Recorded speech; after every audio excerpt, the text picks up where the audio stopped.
Qəbula son aylar qala yenə həyəcan Everestin zirvəsindədir. Əlbəttə zirvə təhlükəlidir. Hələ də alpinistlər kimi üzərinizdə qoruyucu geyim və avadanlıqlarınız yoxdursa, o zaman zirvədən aşağı baxmaq biraz qorxuducu səslənir. Bu videoda imtahana son aylar qala necə planlama qura biləcəyiniz, bu qısa müddətə maksimum necə çalışa biləcəyiniz, qısaca bu son aylarda qurtuluş planınızı necə qura biləcəyiniz barəsində bəhs edəcəyik. Mən qurtuluş planının sirlərini sizə verərkən siz də like butonuna yüngül bir toxunuş edə bilərsiniz.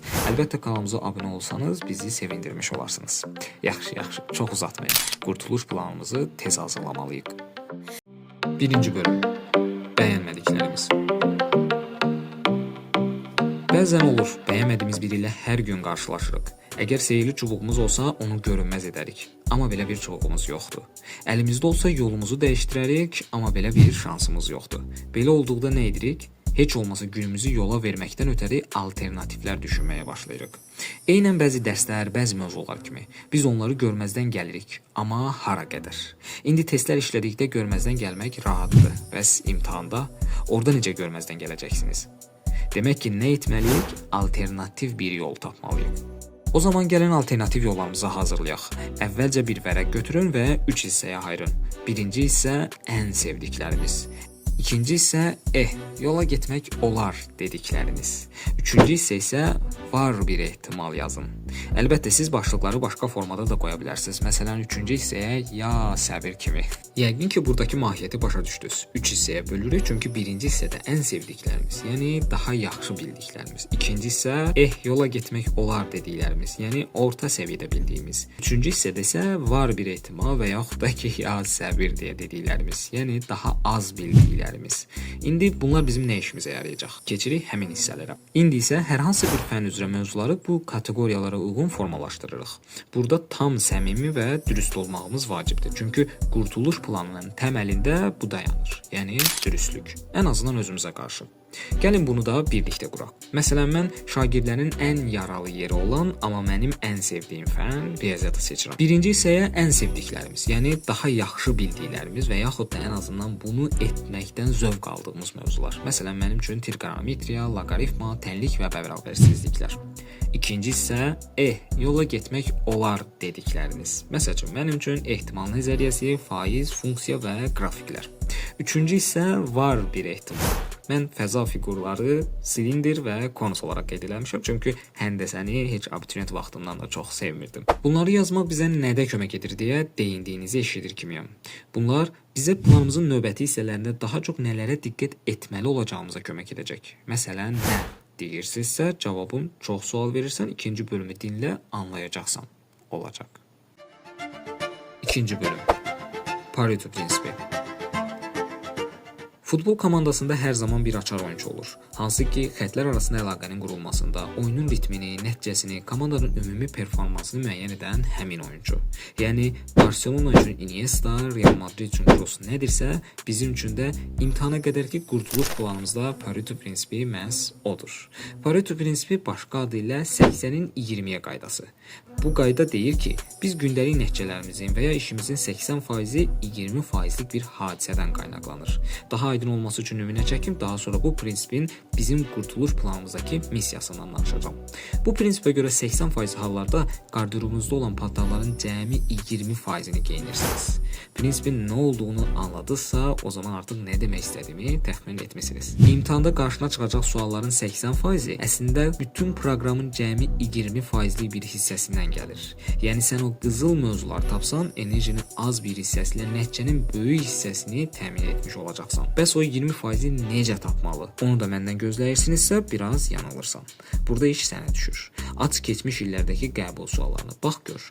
Hansı mövzular hər il istisnasız olaraq düşür? Məsələn, riyaziyyatdan törəmə hər il var. Tarixdən Səfəvilər dövləti mütləq soruşulurmu? Əgər soruşulursa, deməli sənin ölüm dirin nöqtən həmin mövzulardır.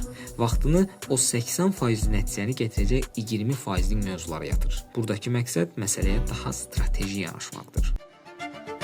Üçüncü bölüm. İnventarizasiya. Birinci bölümdə hər fən üzrə mövzuları kateqoriyalara böldük. İkinci bölümdə isə 80-20 prinsipindən istifadə etdik. İndi isə bunları birləşdirəcəyik. Elə bilirsən birinci bölümdə boşu-boşuna kateqoriyalara ayırdıq mövzuları? Əlbəttə ki, yox.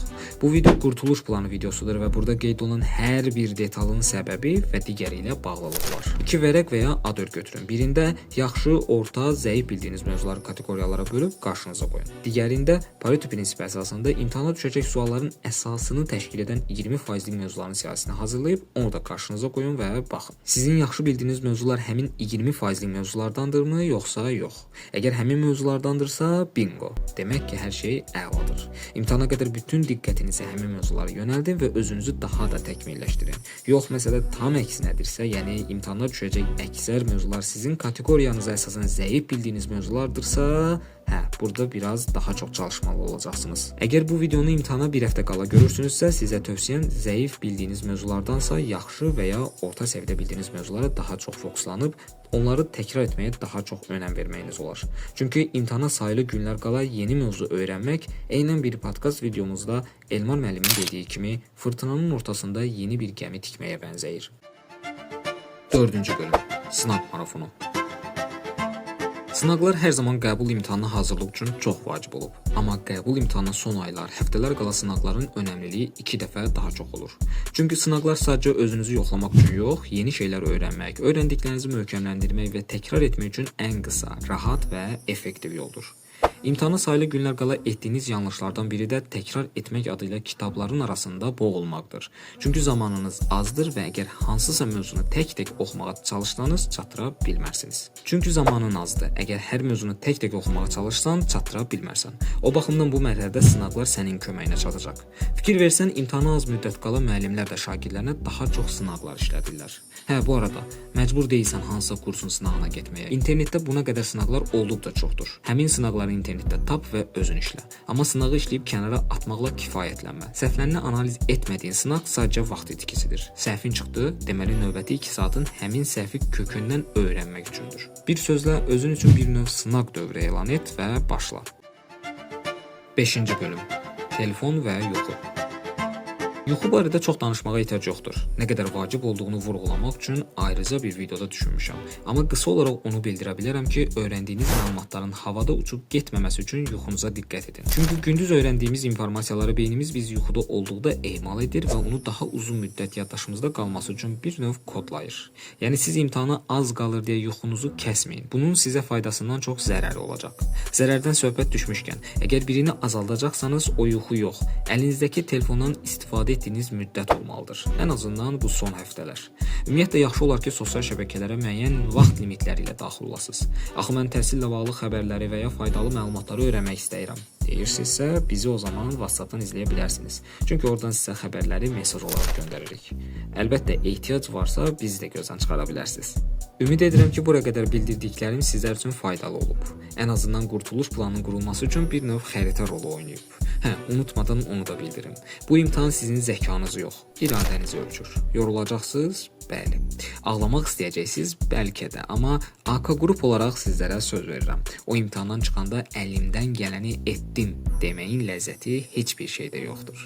İndi bu videonu bəyənin, sonra da əlinizdəki telefon və ya kompüteri bağlayıb dərindən nəfəs alın. O masanın arxasına keçin və qurtuluş planına başlayın. Çətinlik çəksəz, bizimlə əlaqə qurmağın yolunu bilirsiniz. Növbəti videolarda görüşənədək.